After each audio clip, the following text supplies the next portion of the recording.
So Josh Jacobs pops up on the injury report on Friday. How concerned should we be, and who are viable replacements on this roster if Jacobs were to sit out against Seattle? This is the Fantasy Sports Boss with another video for you. Hit that subscribe, hit that notification button. This channel is growing very fast, over 1,000 subscribers in 3.5 months and growing.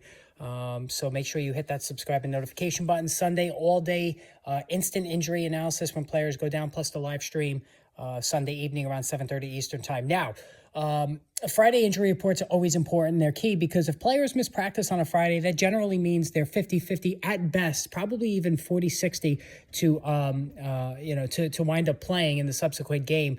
So when Josh Jacobs popped on the injury report very late Friday with a calf injury, alarm bells went off, and rightfully so for a number of reasons. For one thing, a calf injury, anybody that's ever had a calf injury, and obviously we're all not world-class athletes like Josh Jacobs, it is an injury that tends to linger. And if you're a running back where you have to stop and start on a dime and push off and all those other things, that could be very, very troubling for a running back.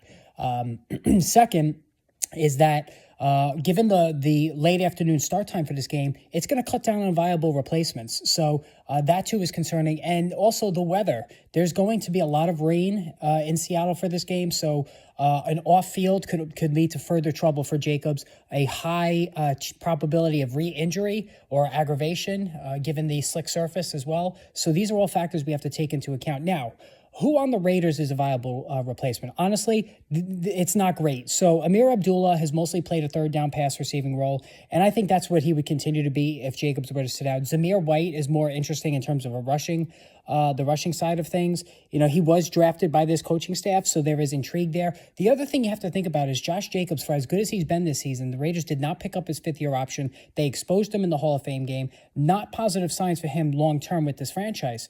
So there's an opportunity here now for the Raiders to take a look at Zamir White, find out if he is somebody that can hold the starting running back role. Is he capable of doing it? And if so, then they can let Jacobs walk as a free agent, not pay him, and then just move on with Zamir White. So this is actually an opportunity for Josh McDaniels and the staff to take a decent look at Zamir White, and I don't think it's an opportunity that they're going to let slip by. So that's why if you need to pick one out of the two, Amir Abdullah, Zamir White, I would go with Zamir White, especially in standard leagues.